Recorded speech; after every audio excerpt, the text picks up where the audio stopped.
আসসালামু আলাইকুম। Happy mini কিচেনের পক্ষ থেকে আরেকটি রেসিপি নিয়ে হাজির হয়েছি। আজকে আমি দেখাবো আমড়া দিয়ে চিংড়ি মাছের ঝোল। আর এই আমড়া দিয়ে চিংড়ি মাছের ঝোল রান্না করতে আমার যা যা লাগছে, আমি এখানে 5-6টি আমড়াকে এভাবে স্লাইস করে কেটে নিয়েছি উপরে চামড়াটা ফেলে। আর নিয়েছি চিংড়ি মাছ, লবণ, হলুদের গুঁড়ো, মরিচের গুঁড়ো, পেঁয়াজ কুচি, আর নিয়েছি তেল। তো চলুন বন্ধুরা, আমরা রান্নাটি শুরু করি। আর আমার এই রান্নাটা যদি আপনাদের ভালো লাগে তাহলে অবশ্যই আমার চ্যানেলটি সাবস্ক্রাইব করুন, লাইক, কমেন্ট, শেয়ার করে আমার পাশে থাকবেন। আর পাশে থাকা বেল বাটনটি অবশ্যই ক্লিক করে রাখবেন, যাতে করে নতুন নতুন ভিডিও আপলোড দেওয়া মাত্রই আপনারা নোটিফিকেশন পেয়ে যান। আর এই রান্নার পরিমাণ কতটুকু লাগবে মশলা পুরোটা আমার ডিসক্রিপশন বক্সে দেয়া থাকবে, ওখান থেকে দেখে নেবেন। তো চলুন বন্ধুরা, আমরা রান্নাটা শুরু করি। আর এটা খুব ঝটপট কম সময়ে রান্না করা যায়, সামান্য উপকরণই রান্না করা যায়। চুলায় একটি ফ্রাই প্যান বসিয়ে দিয়েছি, গরম হয়ে গেছে। এখন আমি দিয়ে দিচ্ছি তেল। তেলটা গরম হয়ে গেছে, এখন আমি দিয়ে দিচ্ছি পেঁয়াজ কুচি। এই পেঁয়াজটাকেও বাদামি করে ভেজে নিতে হবে। খুবই একটা মজাদার খাবার বন্ধুরা, ঝোলটা কেমন একটু টক টক থাকে, গরম ভাতের সাথে খেতে খুবই অসাধারণ। হালকা বাদামি রং হয়ে গেছে, এখন আমি দিয়ে দিচ্ছি চিংড়ি মাছ। ভালো করে চিংড়ি মাছটাকে ভেজে নিতে হবে।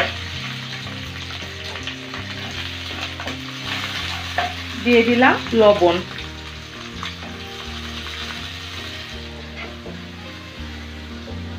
এখন দিয়ে দিচ্ছি হলুদের গুঁড়ো, মরিচের গুঁড়ো।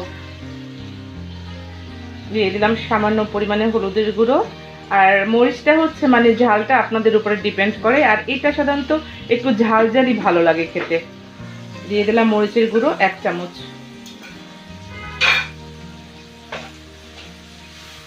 আমি এখানে আমড়া নিয়েছি 4-5টা, তো সেই পরিমাণেই চিংড়ি মাছ নিয়েছি। আপনারা যদি পরিমাণে বেশি নেন তো সেই অনুপাতে আপনারা চিংড়ি মাছটা বাড়িয়ে বা কমিয়ে দিবেন।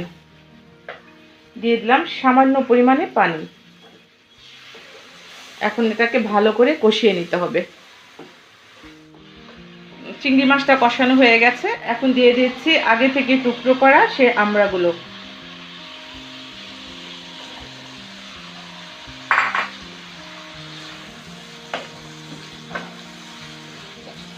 আমড়া সহ ভালো করে কষিয়ে নিতে হবে, পরে ঝোল দেব। অবশ্যই গরম পানি দেবেন বন্ধুরা।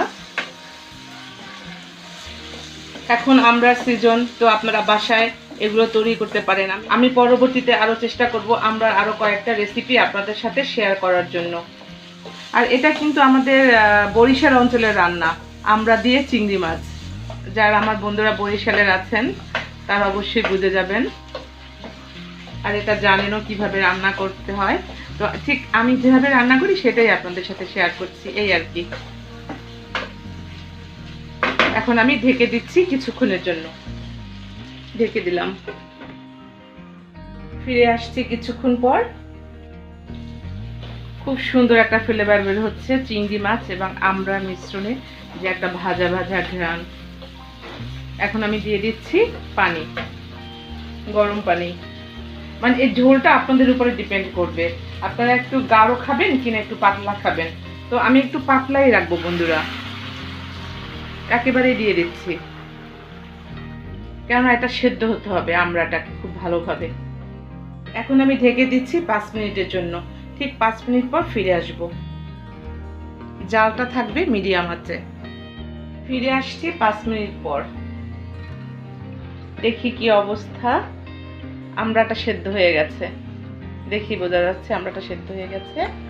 এখন আমরা এটা নামিয়ে ফেলবো। তো বন্ধুরা, আপনারা বাসায় ট্রাই করবেন, কেমন হয় আমাকে জানাবেন। সবাইকে শুভেচ্ছা, ভালো থাকবেন, আল্লাহ হাফেজ।